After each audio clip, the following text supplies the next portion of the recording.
So just thought you'd always have to have a little shame session if I grew up playing baseball. And my first, if you look in the top corner up there, there at the very top, you notice I'm the only child without a baseball cap.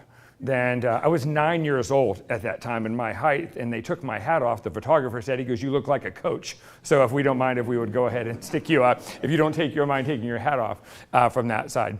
But looking at the baseball, and when we talked earlier about America's pastime, I'm a fourth generation Floridian.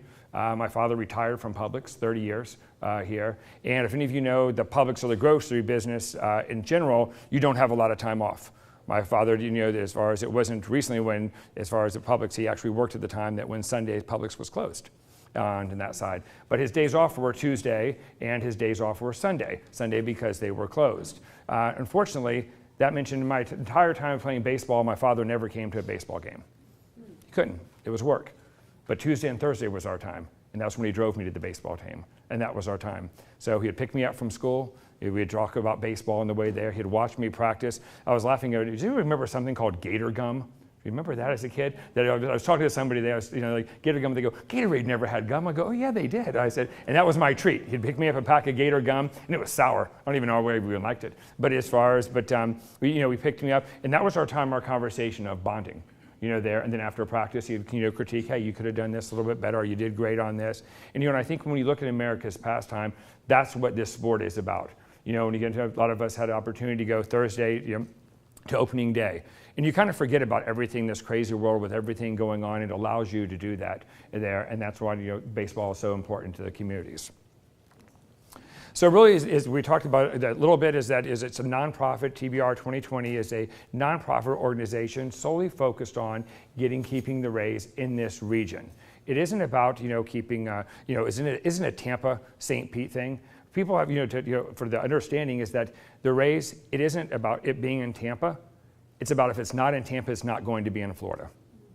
That's the biggest thing. To give you an idea, there are 30 baseball teams as far as ballparks, that we have. And with that alone, not even close to half the states in the United States have a baseball team. Now think about that. We're fortunate we have two.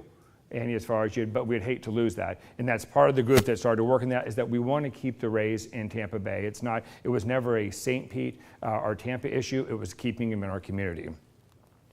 The people that actually spearheaded this, obviously Chuck Sykes, CEO of Sykes Enterprises, Ron Casardi is a partner at Shoemaker, Loop, and Kendrick.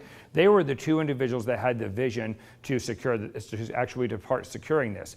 Most of the time, then, when you have a problem building, or one of the problems coming up when you build a ballpark, is the location and the land. Sometimes and you probably had this maybe in the Wesley Chapel when you wanted to build the mall, somebody was holding out, that as far as it was the guy that had the corner street, or maybe not, but sometimes as far as, really there was probably in Florida, there's only about 5 or 6 really big landowners, and a lot of them actually, have, all the property is contiguous. A lot of times it's not that way. So what the visionary, this group said, they got the landowners together to say, hey, if it was to come here, as far as when we were to put a package together, would you be all on board? And that's what they did. So from that concept, so they were visionary. It's a nonprofit. All they did was to secure the land. So you're going to hear their names come up a lot. They're in the papers. They're talking. They are really the talking heads, for the organization. But when you hear about what their role was just to secure the land and to make sure it was going to happen. The last thing you wanted to know is that we're building a great ballpark, and somebody owns where the pitcher's mound is. They own that block right in the middle, and you're like, it's great, but what are we going to do now? And this was their role, and that's one of the most important things when trying to find a location, is to make sure that everybody agrees on the property, and that's what they were able to secure. So if you look at how do we get here? Many of you are Rays fans, as far as baseball fans. It's awesome because what makes Florida so unique is that everybody's a fan of baseball. Where you move, it's a very transient state, so people come down like I've got a Boston Red Sox fan at my table right here. That all of a sudden you told me, he said he started out like I went to all the games. I'm thinking he's a Rays fan. He gets all the way through, and he said, "Yeah, I love Boston." And it's like, so it was that jab. I was like, all right, but he was there. But what'd you say if they come to Tampa? What'd you say? That's what I said. I'd buy season tickets all of a sudden if they came to Tampa. So this started in 2005. Stu Sternberg purchased the Rays, as far as from the previous ownership. And in 2008, 3 years later, that's when they started to talk about a new ballpark. It didn't come to fruition. So so if you look at 2008 to 2008, 10 years this conversation's been going on behind the scenes, that obviously the Trop just wasn't where. They wanted to move it closer to the water. There were some renderings you probably saw that was going to be open air, and that never happened. So we move on to 2010, we start to look at, as far as where other could locations be. One thing is that we noticed right off the bat from the ABC report was the draw of how many people were close to that proximity of the current stadium. And we realized that may have been what was hurting St. Pete. It wasn't that people didn't like St. Pete, it was the drive and the commute to get there from there. And what also was important was the lower number of local attendance from the county. When you have every county that's closer, that's in proximity there, having more attendees show up at a game is concerning when it seems right in your backyard. Imagine, I'm not sure what the Lightning are, but if you looked at Amalie Arena for any Lightning game, I would bet probably 50, 60, 70% of the people showing up there probably live in Hillsborough County, from that side. So then we started to look. St. Mayor, as far as Rick Kreisman agrees to let the Rays look elsewhere. That was a very, very tough decision, and I'll tell you as a mayor, as far as whatever camp you're on, I respect him to that, as he wanted to do at that time, he wanted to do what was best for baseball, and he wanted to make sure that to keep that in the region, and that's when the conversation opened up. All of a sudden, they looked at in 2015, they looked at amending the agreement that will allow the Rays, all of a sudden, one, to opt out of their time when their lease expired to the team, and to look at other areas. So they start to search. You saw this in the news. 2016, it was Oldsmar, it was the dog track, it was all over. If you ever put your name in the paper, they put it in your backyard. It was just all over. And so that's what started to happen. And then 2016. Then as far as actually at the same time, CEO of Blue Pearl, the veterinary clinic, Daryl Shaw was buying up a lot of property in Ybor City and became one of, if not now, the largest property owner in the area. And he was primarily at the early time was looking at historic buildings, historic restoration that he wanted to keep for that area. But a part of that was he was buying vacant land, as well. Sometimes you see a little bit of a stall, and if you looked at the 2017 era, then it got quiet. Well, I have to, give a lot of respect to the Rays. They pulled this out of public eye when they were running for mayor, as far as Baker and Kreisman were running for mayor. Because at the end of the day, anyone that jumped on either side of this, it could have cost them their election. So they kind of downplayed this a little bit, took this off, that we weren't going to decide during the election process. And if you notice, either one of them really didn't say they kind of stayed the high road and said, that we want to keep the Rays, in the region or wherever else. They didn't say we're going to keep them in Tampa Bay. Not that they did or didn't know what was going on, but we kind of kept that to make sure it was a fair election. Because like I said, if anyone said, hey, we have no problem with the Rays going to Tampa, at the end of the day, people were kind of going to vote against them, and we didn't do that. So then, as far as they show strong interest in Ybor City, that came to the crop as the #1 site. At the same time, as far as that, that we started to get support from the Major League Baseball commissioner. That all of a sudden they looked at those numbers. A lot of this people don't realize is not. I'm not sure early on that even if we wanted to keep the Rays in St. Pete, Major League Baseball would allow that to happen. We don't have the attendance to do it, and we don't have the numbers. One other key component is revenue sharing. Right now, as far as Ray is one of the top teams that pulls revenue off of other teams' revenue sharing there because of our attendance. And as far as there, and say they draw that off. So as far as like New York, Boston, there's a large percentage of their revenue, or a decent percentage, has to go to other teams that are having lower attendance, and that happens to be the Rays. And for years, unfortunately, we've been on that top team. We were the second draw of a team to pull from revenue sharing when we went to the World Series.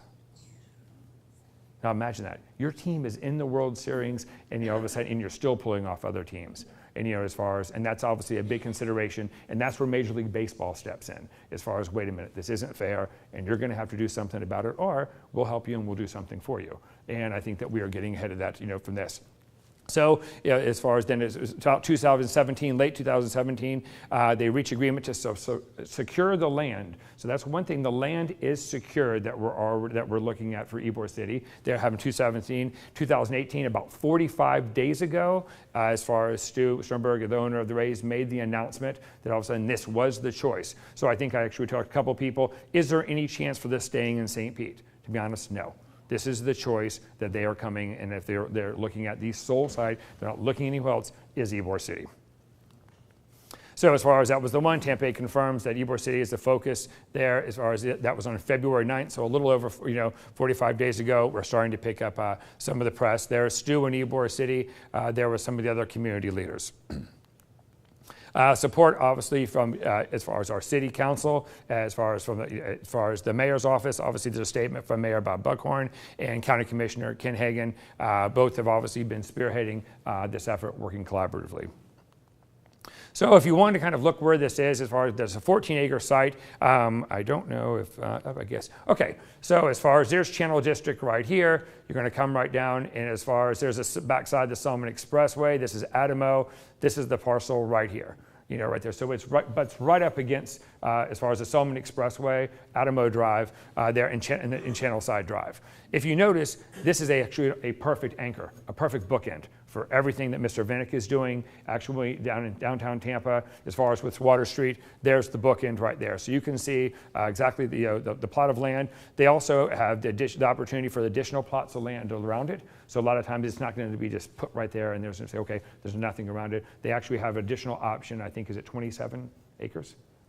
So there's a 27 acres additionally besides this that we have an option on to look at for expansion, from there. So as far as that was some of the things, the numbers. So if you look at the numbers, they're 35 miles as far as from a radius of 5 miles delivering 300,000 people to 35 miles delivering 1.6 people. So if you look at this as far as why is this location better, if you look at this as far as 60-minute drive, roughly is about 1.6 million people. 40-minute drive is 1.3 million. 25-minute drive is 850,000. 15-minute drive is 300,000 people.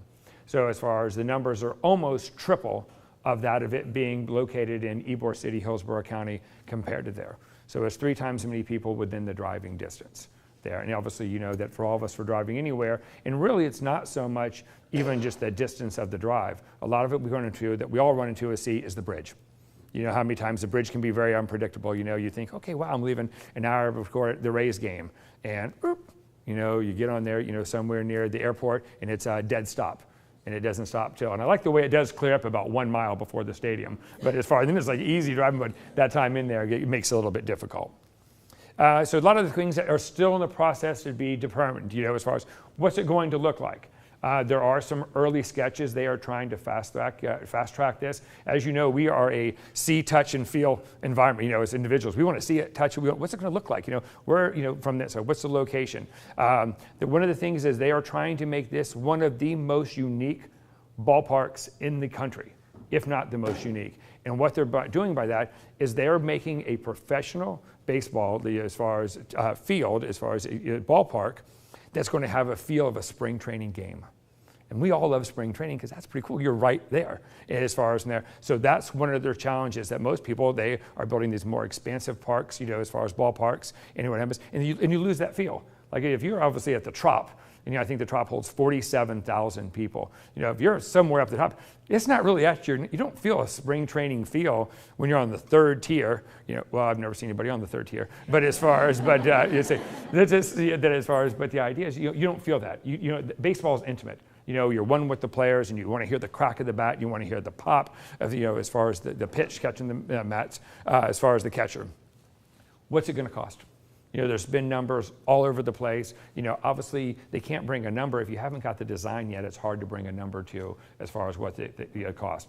Is it somewhere going to be in the neighborhood of $600 to $800 million? Probably so. As far as that side, but we're not to that stage. And the last one, like you can actually put that number 1. Who's going to pay for it? As far as from that side. And so that's what we're working on, right now through the process. Like I said, we're 45 days in, and that's one of the focuses right now. As you probably saw, there were some earlier numbers thought up that if you ever saw that the owner was going to put up $150 million. And a lot of people are like, oh my Lord, it's a 600 or 700. The numbers were thrown out, $600 or $700 million. He's going to put up 150. His 150 comment was really just pulled out of Texas. Hey, if I have to put in like if any of us saying, if I have to put in $150 million, I'll do it. Being from that side. If you saw what was in last week's paper, he was all of a sudden, he goes, hey, if we can get someone to put a name on it, and I can get appropriate sponsorship, he's in for half already. So that's there, but we still have to look at the other side of that revenue component.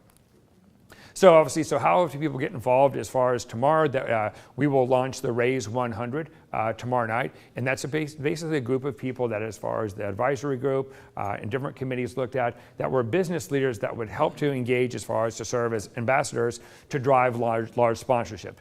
Two things make a baseball team successful: corporate sponsorships and butts in the seats. That's the truth of it. Anywhere across the boards, those are what makes the numbers there. Revenue goes up, you have a better budget, and you're able to put better players on the field. That's just the facts of it. Yankees sell out, every single home game, from there. And that's what you see the revenue. I heard from someone who was telling me the other day, the waiting list for the sponsorship for the Yankees, 20 years. That's just to get your name on there. And believe me, if your name's up there, it's a premium price. So that's some of the things that as far as that we need to go. Then it's the friend of the Rays, and that's everybody in this room. It as far as that was as far as that as a nonprofit, as far as as an ambassador, you can help in our cause of just getting the word out. As far as you have little cards there. We ask that you sign the petition. All we're doing now is driving, letting people that hey, that you have interest, as far as in having and keeping the Rays in Tampa Bay. That's our mission and our goal. What can your organization do? They stuck a picture of me up here as far as little things that as far as what we do. We actually are located in Ybor City. We were there in 2005. I would like to say that I tell my board I was a visionary. I knew the Rays were coming, but they don't buy that at all. They don't. Yeah, I told you they were coming down the street. They weren't probably even contemplating moving in 2005. But that's where our corporate office is. But we do a lot of obviously we have majority of all of our staff have signed the petition. Website testimonial. As far as we did that Rays Day. Our staff loved it, as far as, and we don't have all the pictures here because we did it to 2 shifts, but we had 37 people show up on a Friday in Rays gear. It was casual Friday for them, and I say, hey, can you show up? So little things like that, just to get the word out, to get people excited, from there. Anything else that you can do, is appreciated. Going back to your offices, going to your corporate offices, hey, do you want to put a banner up in your office? Do you want to put something up, as far as a poster or something in your window? Yeah, here's things that we have online promotional tools, so you don't have to make anything up as far as yourself. As far as you can go to TampaBayRays2020.com. You're there, and we can go from that side, and it's actually on all the cards on your table. There, and what you're able to do as far as download information. You can see all the different banners. All those are yours. You want to keep the Rays in there. You want to sign the petition. Any of those things that you're able to put up from that side. And that's it.